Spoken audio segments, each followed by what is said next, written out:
Hi friends, வணக்கம். இன்றைக்கி நம்ம வீடியோவில் என்ன பார்க்க போகிறோம் அப்படின்னா முட்டை தொக்கு தான் பார்க்க போகிறோம். வாங்க அது எப்படி செய்யலான்னு வீடியோக்குள்ளே போய் பார்க்கலாம். அதுக்கு முன்னாடி நம்ம சேனலை சப்ஸ்கிரைப் பண்ணாதவங்க சப்ஸ்கிரைப் பண்ணிவிடுங்க. இப்போ சோம்பு போட்டுக்கிறேன்.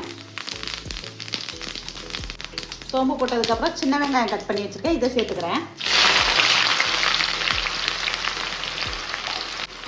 சின்ன வெங்காயம் போட்டதுக்கப்புறம் கருவேப்பிலை சேர்த்துக்கிறேன்.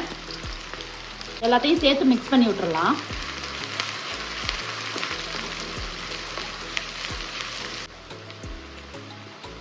இது 100 கிராம் அளவு இருக்கும் சின்ன வெங்காயம். இதை கட் பண்ணி சேர்த்துருக்கோம்.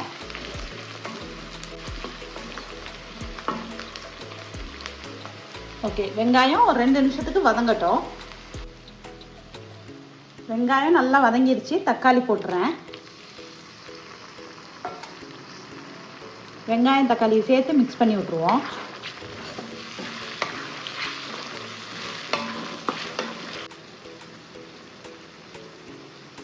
உப்பு சேர்த்துக்கிறேன்.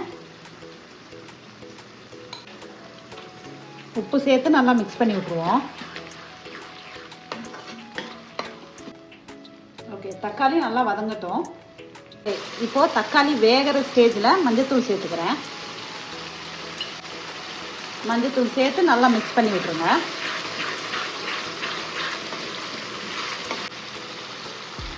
மஞ்சள்தூள் போட்டோம்னா தக்காளி வேகிறதுக்கு ஈஸியாக இருக்கும்.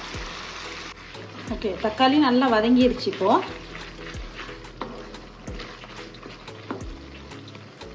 நம்ம மசாலா சேர்க்க ஆரம்பிச்சிடலாம். மிளகாய்த்தூள் 2 டேபிள் ஸ்பூன் எடுத்திருக்கேன். தனியாத்தூள் 2 டேபிள் ஸ்பூன். சீரகத்தூள் 1/2 டேபிள் ஸ்பூன் சேர்த்துருக்கேன். எல்லாத்தையும் சேர்த்து கலந்து விட்டுருவோம்.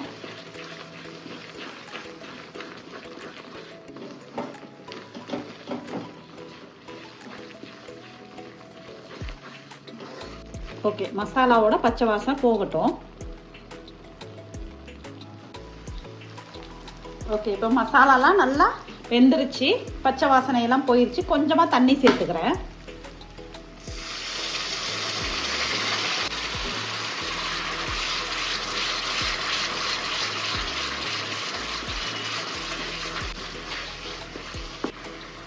ஓகே, இப்போ தண்ணி சேர்த்ததுக்கப்புறம் பாருங்கள், இந்த கன்சிஸ்டன்சியில் இருக்கணும். இந்த இடத்துல உப்பு பார்த்துக்கோங்க. காரம் வேணும்னாலும் சேர்த்துக்கோங்க. இப்போது எனக்கு எல்லாமே பர்ஃபெக்டாக இருக்குது. நான் இப்போ இந்த இடத்துல எக்கு சேர்க்க போகிறேன். இப்போது நான் முட்டையை வேக வச்சு இந்த மாதிரி கட் பண்ணி வச்சுருக்கேன். இதை அந்த மசாலாவோட சேர்த்துக்க போகிறேன். ஓகே, முட்டையை சேர்த்துக்கலாம்.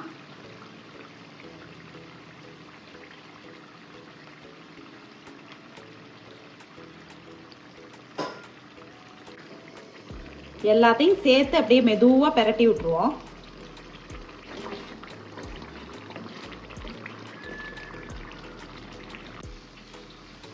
இப்போ நம்ம முட்டையெல்லாம் போட்டு மிக்ஸ் பண்ணி விட்டாச்சு. கொத்தமல்லி இலையை போட்டுக்கலாம்.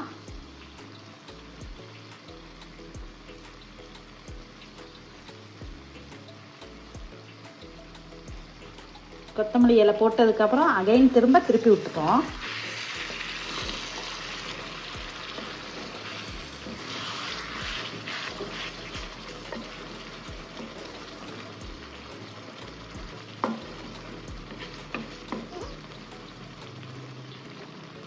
எல்லாத்தையும் நல்லா மிக்ஸ் பண்ணியாச்சு.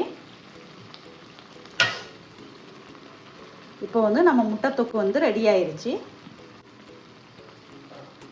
இந்த முட்டை தொக்கு நான் சைட் டிஷ்க்கு தான் பண்ணியிருக்கேன். இன்றைக்கி தக்காளி சாதத்துக்கு சைட் டிஷ் தான் இது பண்ணியிருக்கேன். நீங்கள் சப்பாத்திக்கு சாப்பிட்லாம், பூரிக்கு சாப்பிட்லாம், இட்லிக்கு சாப்பிட்லாம், ஒயிட் ரைஸ் வச்சு சாப்பிட்டுக்கலாம். எல்லாத்துக்குமே பர்ஃபெக்ட் மேட்ச். முட்டை தொக்கு நீங்கள் இதே மாதிரி செஞ்சு பாருங்கள். செஞ்சு பார்த்துட்டு கமெண்ட்டில் சொல்லுங்கள் எப்படி இருந்ததுன்னு. இந்த வீடியோ உங்களுக்கு பிடிச்சிருந்தா மறக்காமல் நம்ம சேனலுக்கு சப்ஸ்கிரைப் பண்ணுங்கள், லைக் பண்ணுங்கள், ஷேர் பண்ணுங்கள். தேங்க்யூ.